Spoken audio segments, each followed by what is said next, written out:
So hello everyone, and once again welcome to Test Dive 2022. I'm so glad I can be here with you, face to face, in person, first time in 2 years. Feels great.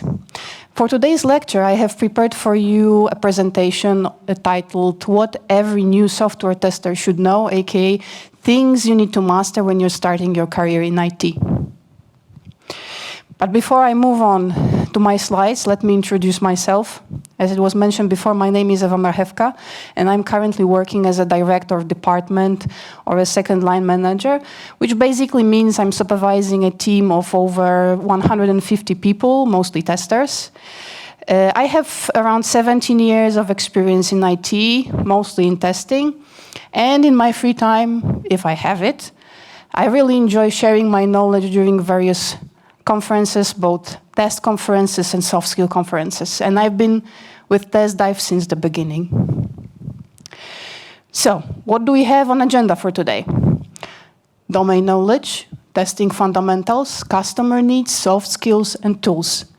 I would like to go through all of those things today and explain you how they are important for every tester, new tester and experienced tester, and why you need to master them to become a good tester.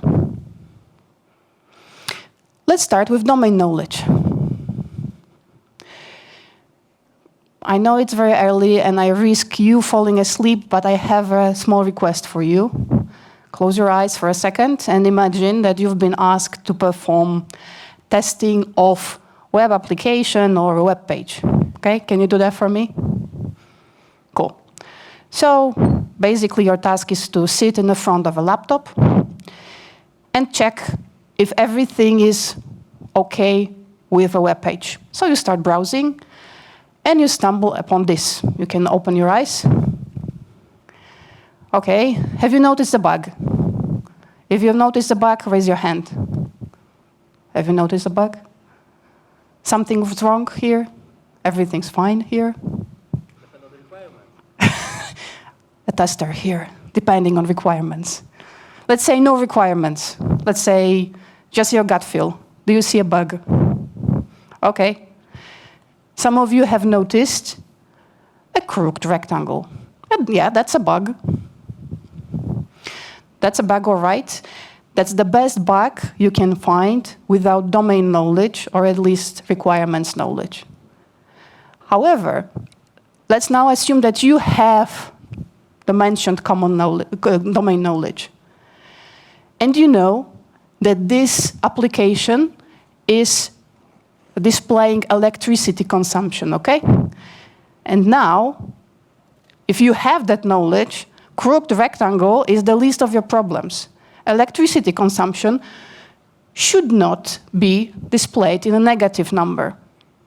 With domain knowledge, you are able to discover a bug that is connected with core functionality. Subject matter experts are excellent testers. Why? Because they understand the product. They know what the product should do, what the product should not do, how it should behave, how it should not behave. So they are able to find issues linked to the core functionality of the product, something really, really basic.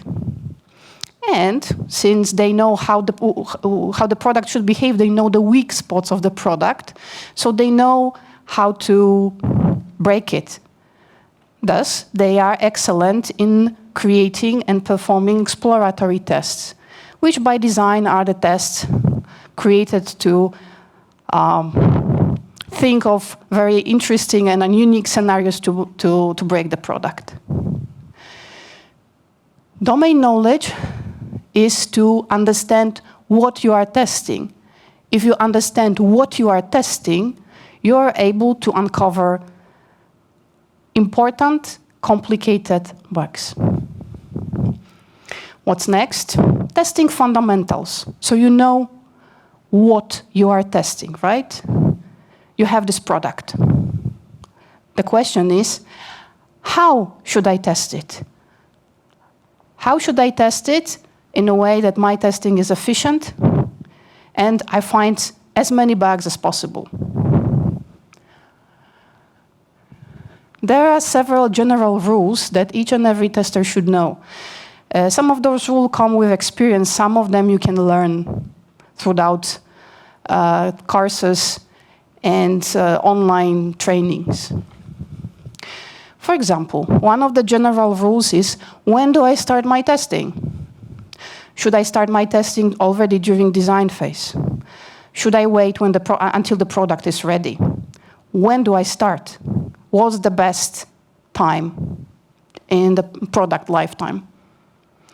When to stop? Some of you probably know, if you've tested, that exhaustive testing is not possible. You will never be able to find all the bugs that are there in the code, right? Exhaustive testing is not possible. There will be always something. But at some point, testing is not efficient anymore. You can test more and more and more, and you will stop finding bugs. So when to stop? At what point I can assume the quality of a product is good enough? What to test? Should I test, I don't know, pure functionality? Should I go for stress testing? Should I go for longevity testing? What do I test to make sure that my product has high quality? What to skip? You know, testing costs resources and time. If you don't have much time, you need to understand what can be missed with lowest risk. Except for general rules that we need to obey when we want to be good testers, there are obviously basic definitions and concepts that each tester should know to be able to communicate with other testers and developers. Vocabulary. What is bug? What is defect? What is incident report? And many, many, many more. Test levels. What are unit tests? When do I do them? What are entity tests? How to make sure that entity test and unit test do not overlap with each other. System test. What is system test? Types of testing. What is black box testing? What is functional testing? What is integration testing? All those things are necessary if you want to be fluent in test. Test design techniques. How do I do experience-based testing? Exploratory testing. How do I do specification-based testing? Which of those test techniques should I use for my product? Testing fundamentals give us understanding how I should test. Similarly to previously domain knowledge that gives us an idea of what to test, how we test. Customer needs, this is my favorite one. I hope you don't know this one. A tester goes into a bar, orders 1 beer, orders 99 beers, orders -1 beer, orders blah, blah, blah, blah. Everything's fine. A customer goes into a bar, asks where the bathroom is, and the bar bursts into flames. What does the story tell us? If you don't know what the customer wants, if you don't know how the customer will use the product, you will probably not test it right. You think you know, you think, yeah, this is more or less what I should test. But without customer knowledge, you will be a bit blind. So know your customer. Know what customer wants, what type of features they know. For example, recently, there is a spike in power saving features. Why? There is an electricity shortage all over the world. So now base stations should be efficient, should not use too much energy. Understand use case scenarios. Okay, so when, how the customer will, for example, install your product. For base stations, it's crucial to understand, for example, if the base station will be installed indoors, if it will be installed outdoors, if it will be installed in a location when there is a high density of users, so there will be a lot of calls. Or if it is installed in an environment when there is no high density, but the large coverage is needed. If I know all that stuff, I can invent the best scenarios to make sure that everything works. Get to know what end user will be doing with your product. This is especially true for end user devices, for example. How the mobile phone will be used. Will it be downloading data? Will the user be making calls for 30 minutes straight? Depending on this, you will know whether to, for example, test longevity, do longevity test, whether the mobile phone will last 30 minutes of a call and will not overheat, or whether to make sure that the data will be downloaded properly. Know your customer. So the customer needs give us understanding for whom we are testing. Soft skills. This is the part that's quite often omitted and people forget about. For me, every tester has a heart of a developer in a jar on a desk. This is an old saying, but if you really want to be a good tester, you need to prove this saying wrong. You need to have a good, great, fantastic communication skills. Why? Because you will be filing incident reports. If you file an incident report incorrectly, the developer will not understand the priority of the issue, the severity of the issue. Might deprioritize the problem, and then it will pop up in a customer network, and everything will be a disaster. So you need to have a perfect communication skills to be able to explain, for example, what were the steps that led to the issue. Critical thinking. For me, the best testers are able to think out of the box first, to find the issues that are not easy to spot, think of scenarios that might break a product, right? And the second, to find out how to test, how to trigger certain scenarios. Sometimes it's not straightforward to trigger a specific alarm or trigger a specific behavior of a product. Sometimes it needs a lot of thinking. So thinking out of the box is really important. Ability to work in a team. Yes, proving the joke at the beginning wrong. You need to understand that the goal of a tester and the developer and the designer and everyone that is working within one company is to provide a product with high quality to the customer. It doesn't matter if you are writing the product or if you are finding bugs within the product or designing the product or whatever. You are working as a one team.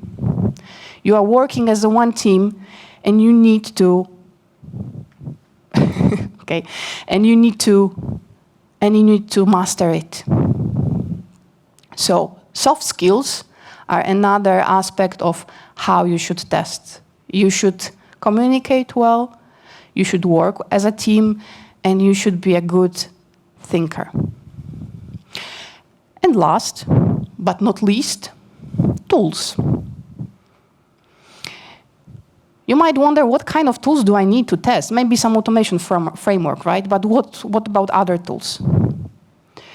So, simulators. Sometimes you are not able to test with end-user equipment. For example, for base stations, right? Sometimes you have test scenarios that require, I don't know, 50 UEs, 50 mobiles, 50 phones.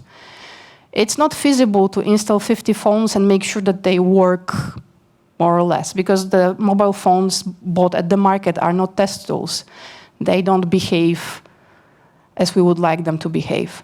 So you need to have a simulator, something that will, I don't know, make a scenario when 50 UEs are calling at the same time, they are downloading data, etc., etc. So simulators. Test input generators. Imagine that you are testing an application that requires large amount of data, I don't know, banking application. You need to have a tool that will generate input files in a specific way. Similarly, sometimes you are testing a product that requires special signal input so that you are able to test the output. So the first part are the testing tools.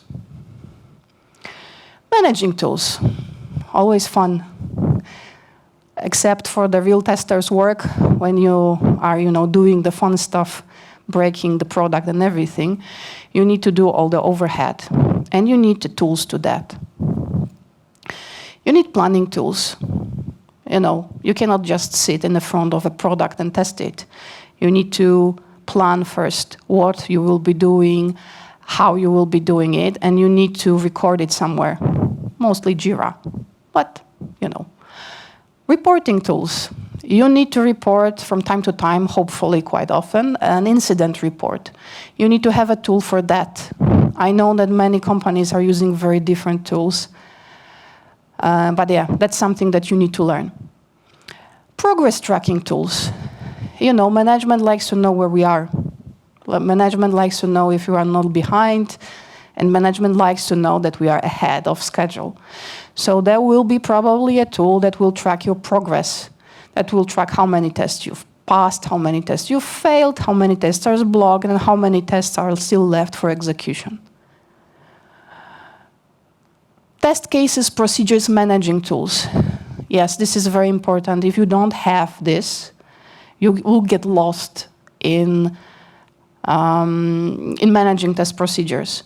If the procedure is written, it should be stored in the proper place, updated when the requirements change so that you can come back to it at some point. Another category is post-processing tools. Sometimes the product has so complicated output that you are not able to parse it manually. For example, similarly, that I mentioned before, there is an app that is requiring a lot of input data, like a banking application. The output is also very big. So you need the tool, maybe a script, maybe something similar, to go through the logs, the output from your product, and analyze it. And last but not least, automation tools, testing framework. If you want to be a good tester, you probably need to learn a little bit of automation for your own sake. If you will be a tester, there will be a part of your job that will require repetitive work. You will need to do regression testing. You will need to repeat the same scenarios over and over again. If you automate them, it's only best for you because there will be more time for you to do the fun stuff. So tools. Tools give us the understanding with what we should test. To sum it up, I'm speeding a little bit to give you more time for questions. To sum it up, here are the 4 key things that each and every tester should know. What you are testing. Know the product, have domain knowledge, understand what the product is doing, what it should do, what it shouldn't do, how it should behave. This makes you a great tester because you are able to find the issues linked to the core functionality. How? Testing fundamentals. Understand how the test process looks like. What are the types of tests? How to make an incident report? All the theory connected with the testing. For whom? Know your customer. Make sure that the bar that customer walks in won't explode. Understand how the customer will use your product, what the customer will do with it, where the product will be installed. Understand it. Contact your customer team.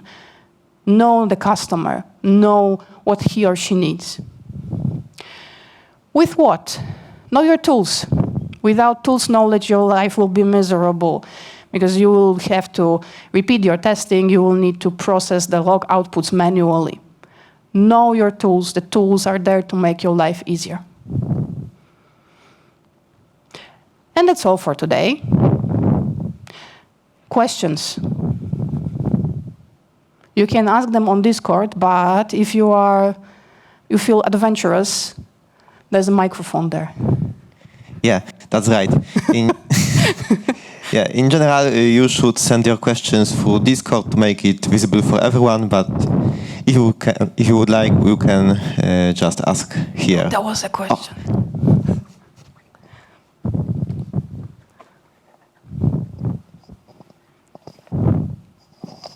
Thank you. My name is Piotr. I'm working for Nokia for a few months already. And I would like to ask a question about the soft skills. Okay. One of them is the critical thinking, as you said.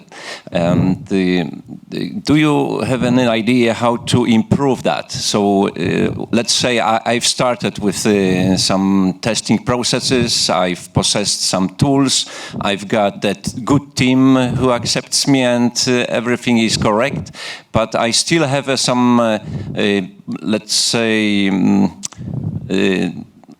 it's not the lack, but it's a depletion of the critical thinking. How can I improve that? I don't mean learn, just how can I do that? Thank you. Okay, how can you improve critical thinking? For me, have fun with the product. This is the best way. Just, take some time, and you can ask your manager to give you some time for that. Look at your product and think, okay, how can I break it? Or how can I make my life easier and fix this weird process here? How can I can give you an example. I hope that I can say that, but in my team, we need something that's called robotic arm, right? Something that moves the mobile phone to test the beams. And it costs a lot if you buy it on the market. I don't remember, a couple of €K. Mateusz is there, he probably knows. And we have this cool guy that said, okay, this makes no sense that it's so expensive. Let me think of something. And he took a 3D printer and printed this arm. And now we can buy it for a couple of euros. I'm exaggerating a little bit, but it's more or less that. So have fun. Have fun with the product.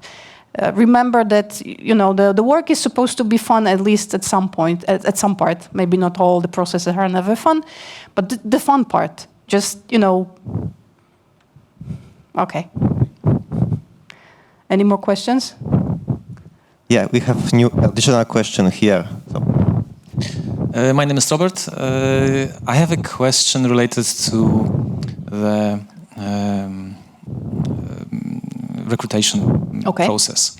And actually, when you have new people that you would like to onboard, I would like to know what is your feeling, what is missing from all these domains that good testers should know when you meet new people and you want to hire them. Okay.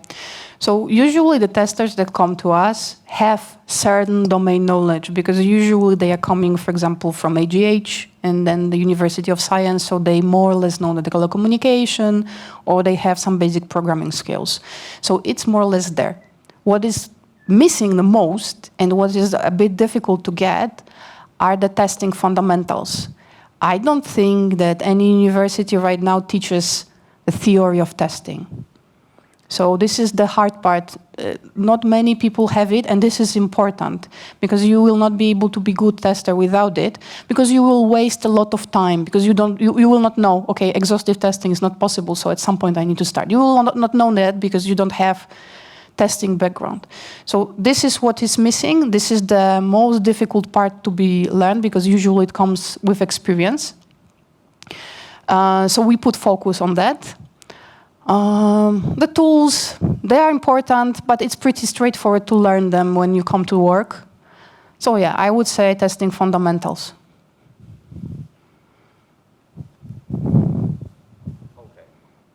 Okay. Okay, thank you. Do you have any additional questions? Yeah. See, this is what I like with face-to-face. I can see people that are asking questions. You cannot do it online. Hello, my name is Mateusz. I've got question for you.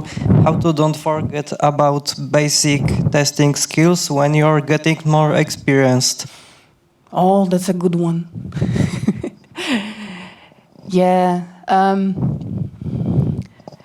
If you are a tester and you want to stay tester, just more and more experienced, you need to be cautious. You need to remember how you were at the beginning. I think the good idea is to coach and have buddies with new guys that are coming. Those guys will ask questions. Those guys will bring their inexperience or girls to you. And then you will remember, okay, that testing fundamentals are important. I need to remember about that. So the fresh people coming will keep you on board with everything. If you are choosing management path, it's much more difficult because there are all those tasks except for having fun with testing. You need to manage people. It's important, it takes time, but it drives you a little bit away from testing. If you are a manager and if you want to still be in touch with your inner tester, do what I do. Present at conferences. It will keep you connected.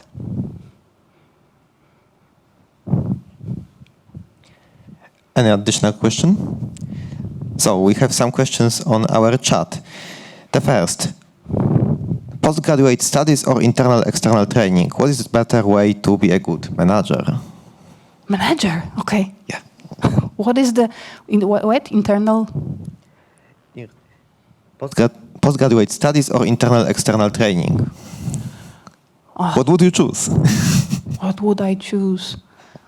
I chose learn on the fly. I don't know if it was the best choice because I'm an engineer. I was an engineer and I still hope I am an engineer. So all the things connected with management I had to learn by myself. And it was hard because, you know, numbers don't work as people and people don't work as numbers. So you need to learn how to cope with people. I don't have experience with external studies. I have experience with internal testing.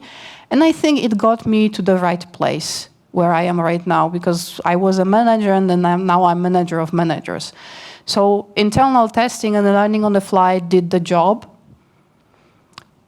I don't know if after external studies I would be better.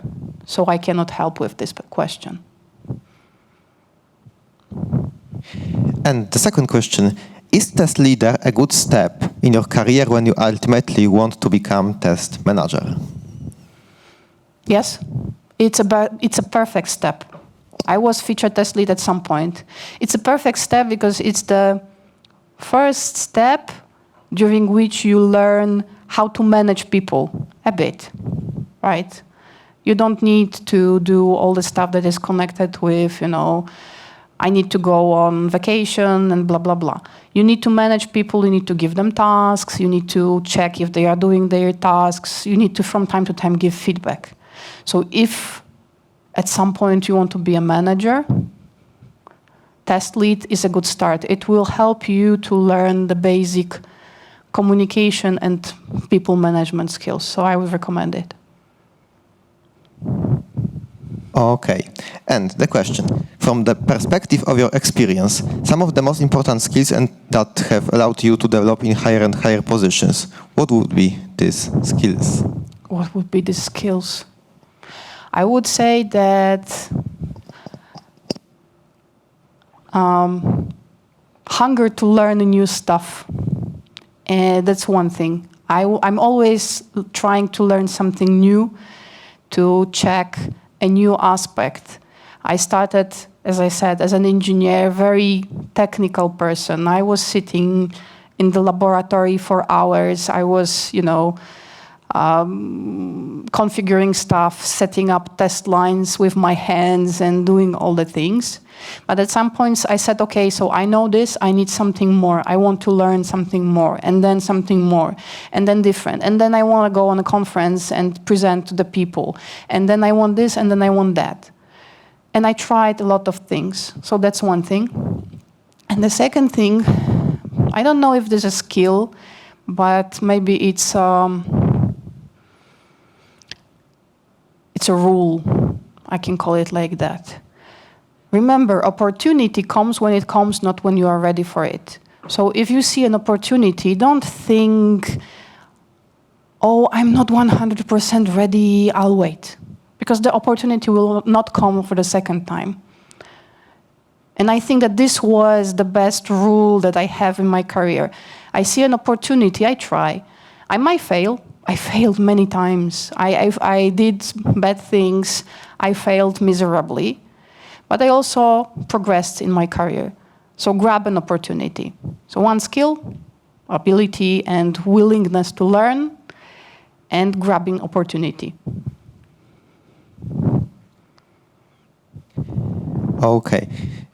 Do we have any additional question? No questions? I don't see any there is a question in this question. room. There is a question. Someone is waving hands.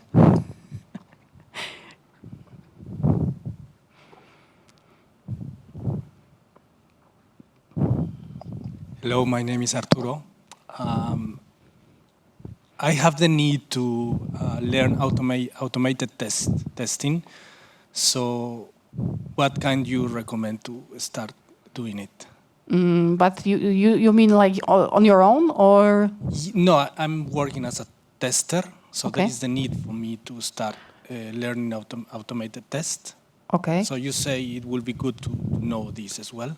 So if you are working in a company, there is probably some automation framework and some people that are doing tests automated. In my mind, on-the-job training and the trainings given by people working within a company are the best ones.